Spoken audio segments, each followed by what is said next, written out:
Hello guys, welcome back. నేను మీ అమ్మగాడు. మనం అక్కడ దర్శనం కంప్లీట్ కాగానే విజిట్ చేయాల్సిన ప్లేసెస్ చాలా ఉన్నాయని చెప్పాను కదా. అది ఇక్కడ ఫస్ట్ శ్రీవారి పాదాలు.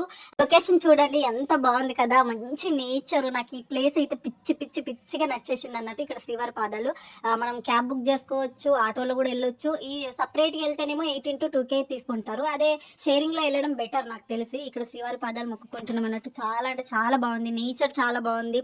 అండ్ తిరుపతి వచ్చిన వాళ్ళు ఈ ప్లేసెస్ అన్ని విజిట్ చేయండి. చాలా అంటే చాలా పీస్ఫుల్ ఉంటుంది. మనం ఎప్పుడో ఒకసారి వస్తాం కదా, అన్ని చూస్తూ ఉంటే ఆ దేవుడు బ్లెస్సింగ్. నిజంగా తిరుపతి వెళ్ళాలంటే ఖచ్చితంగా ఆ వెంకటేశ్వర స్వామి పిలిపించాలబ్బా. ఆయన బ్లెస్సింగ్ ఉంటేనే మనం వెళ్తాం. నేను దండం పెట్టేసుకుంటున్నాను వెంకటేశ్వర స్వామి పాదాలు. మీరు కూడా చూసి బ్లెస్సింగ్స్ తీసేసుకోండి. ఇంకా చూసి దండం పెట్టుకోండి. ఆయన ఎక్కడి నుంచి అయినా మంచి బ్లెస్సింగ్స్ ఇస్తాడు మనకు. ఇక్కడ ఈ లొకేషన్ చూడండి ఎంత బాగుంది కదా, క్యూట్ ఉంది. చాలా బాగుంది, చాలా బాగా నచ్చింది నాకు కూడా. లొకేషన్ అయితే ఇచ్చిపాడంటే ఇచ్చిపాడుంది. పిక్స్ అవి తీసుకునే వాళ్ళకైతే ఓకే. అండ్ నేను మళ్ళీ చెప్తున్నా, నిజంగానే తిరుమలలో అంటే రీల్స్ చేస్తూ డ్యాన్సులు చేస్తూ అంటే ఇట్లాంటి vlogs okay, but reels dance అట్లా దేవుడి పైన చేయడం కరెక్ట్ కాదు.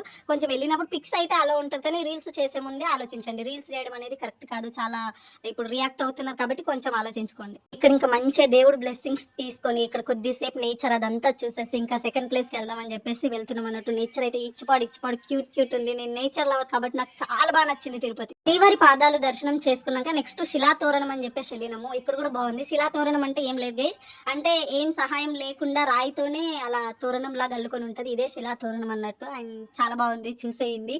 అండ్ విజిట్ బాగున్నాయి ప్లేసెస్ అయితే ఓకే. మనం వెళ్తే మంచిగా రిలాక్స్ అవుతూ హ్యాపీగా విజిటింగ్ ప్లేసెస్ అయితే చాలా బాగున్నాయి. పీస్ఫుల్గా మంచి అంటే ఒక 2 ఫ్యామిలీస్ వెళ్తే మాత్రం ఇచ్చిబాగా ఎంజాయ్ చేస్తారు. చాలా అంటే చాలా ఫన్ ఎంజాయ్ అయితే చాలా బాగా చేస్తారు.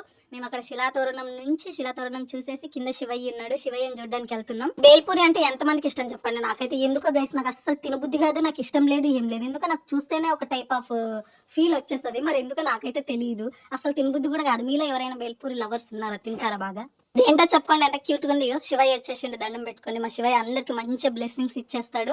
అండ్ థర్డ్ వన్ శివయ్య అన్నట్టు. 6 ప్లేసెస్ ఉంటాయి ఇక్కడ విజిట్ చేయాల్సినది. ఇది మన థర్డ్ది శివయ్య. ఫస్ట్ ఏమో శ్రీవారి మెట్లు, తర్వాత శిలాతోరణం, తర్వాత శివయ్య. అండ్ ఫస్ట్ మ్యాంగో నేను ఇక్కడే తింటున్నా. మ్యాంగోస్ ఆల్రెడీ నేను తినేసా ఈ ఇయర్ది. యాక్చువల్గా మా ఇంట్లో అయితే ఉగాది వచ్చే వరకు అసలు మ్యాంగోస్ అంటే సీజన్ ముందు వచ్చినా సరే అస్సలు తినిచ్చేవాళ్ళు కాదు. ఫస్ట్ ఉగాది రోజే టేస్ట్ చేయాలి, ఉగాది రోజే తినాలి అని చెప్పేసి. బట్ ఈసారి నేను తినేసిన అన్నట్టు. ఫార్మాలిటీస్ ఏం లేవు, నేను ఇడియట్ని అయిపోతున్నా. అట్లా తినేసిన. మా ఇంట్లో అస్సలు తిన్నివ్వరు గైస్. ముందు ఫ్రూట్స్ వచ్చేసి నాకు మ్యాంగోస్ అంటే పిచ్చి, బట్ అస్సలు అంటే అస్సలు తిన్నీరు. ఉగాది రోజు మాత్రమే తినాలి ఫస్ట్ దేవుడికి పూజ చేసి అని చెప్పేసి. బట్ ఇప్పుడు తినేసిన నేను. ఇది మన బుడ్డు వ్లాగ్ అన్నట్టు. ఇంకొక లాస్ట్ వ్లాగ్ వస్తుంది, ఆ తర్వాత ఇంకా Tirupati videos complete next long video చేస్తాను. And thank you so much, love you all. మా వర్డ్ ఫుల్ ఎంజాయ్ చేస్తుండు. లైక్ చేయండి.